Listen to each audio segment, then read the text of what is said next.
Assalamualaikum warahmatullahi wabarakatuh. Perkenalkan, saya Sawari Seksmaningrum dari Prodi Pendidikan Bahasa Indonesia Universitas Askia.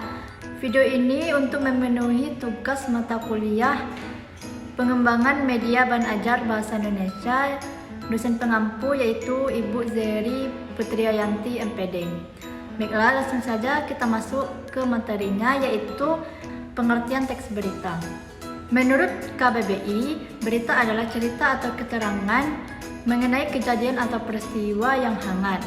Nah, dapat kita simpulkan bahwa teks berita adalah suatu teks yang menyampaikan kabar atau informasi kepada masyarakat tentang suatu peristiwa atau kejadian faktual dan aktual yang diinformasikan secara tertulis. Yang kedua yaitu ciri-ciri teks berita. Teks berita memiliki beberapa ciri, di antaranya yaitu yang pertama, bersifat objektif dan faktual. Artinya, teks berita memberitakan sesuatu yang benar-benar terjadi, bukan opini atau gagasan penulis. Yang kedua yaitu menyajikan peristiwa yang sedang terjadi. Yang ketiga, aktual, yaitu peristiwa yang diberitakan masih segar dan baru atau bukan peristiwa yang lampau. Yang keempat yaitu data yang disajikan sesuai dengan peristiwa asli atau tidak ada rekayasa. Yang kelima, bahasa yang disajikan menarik dan dapat memikat minat pembaca. Yang keenam, data yang diberitakan lengkap, khususnya data penting.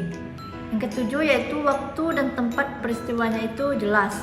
Yang kedelapan, bahasa yang digunakan mudah dipahami oleh pembaca.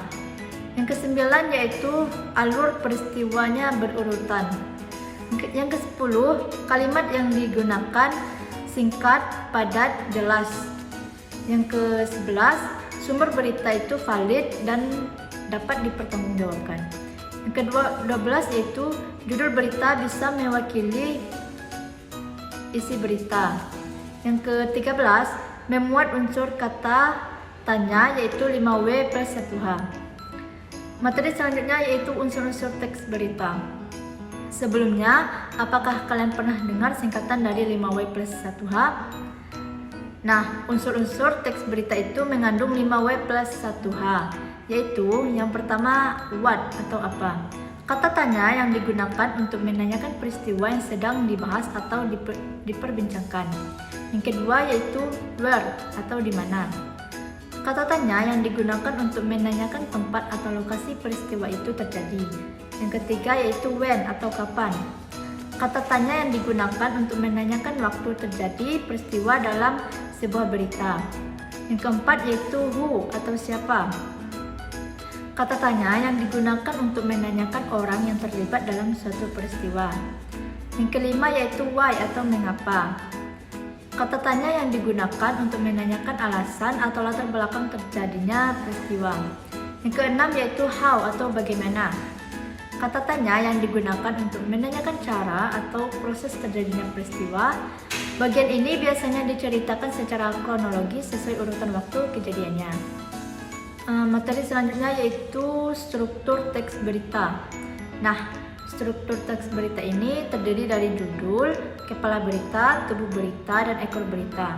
Berikut penjelasannya. Yaitu yang pertama ada judul berita.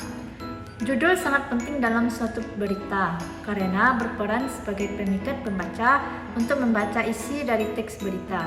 Untuk itu, judul harus dibuat semenarik mungkin agar dapat memancing rasa penasaran dari si pembaca. Yang kedua yaitu kepala berita. Kepala berita memiliki lingkup bahasan yang lebih besar. Artinya ada banyak informasi yang disajikan pada bagian ini. Informasi penting dalam berita memuat unsur adik simbak. Bagian awal berita ini, penulis akan mengawali informasinya dengan menyajikan 4 unsur yaitu apa, di mana, kapan, dan siapa. Yang ketiga yaitu tubuh berita atau body. Bagian tubuh berita ini berisi penjelasan atau informasi yang disampaikan pada bagian kepala berita.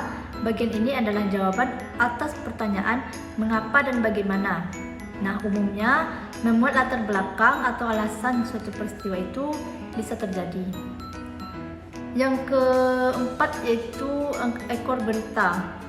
Bagian ini mencantumkan informasi yang bersifat tambahan apabila bagian ini dihilangkan. tidak akan berpengaruh terhadap pokok berita. Yang kelima yaitu ada kaidah kebebasan teks berita. Nah, kaidah kebebasan teks berita ini yaitu yang pertama, penggunaan bahasa yang bersifat standar atau baku. Yang kedua, penggunaan kalimatnya itu langsung. Yang ketiga, penggunaan kata kerja mental. Yang keempat, yaitu penggunaan fungsi keterangan waktu dan tempat pada teks berita. Yang kelima, yaitu penggunaan konjungsi temporal. Materi selanjutnya yaitu langkah-langkah dalam menulis berita akurat. Yang pertama, menemukan peristiwa atau kejadian untuk dijadikan sebagai bahan berita. Yang kedua, teknik pengumpulannya informasi. Yang ketiga, mencatat hal-hal penting. Yang keempat, membuat kerangka berita. Yang kelima, menulis teras berita. Yang keenam, menulis isi berita. Dan yang ketujuh, penyuntingan berita. Nah, itu saja materi yang dapat disampaikan. Wabillahi taufiq wal hidayah. Wassalamualaikum warahmatullahi wabarakatuh.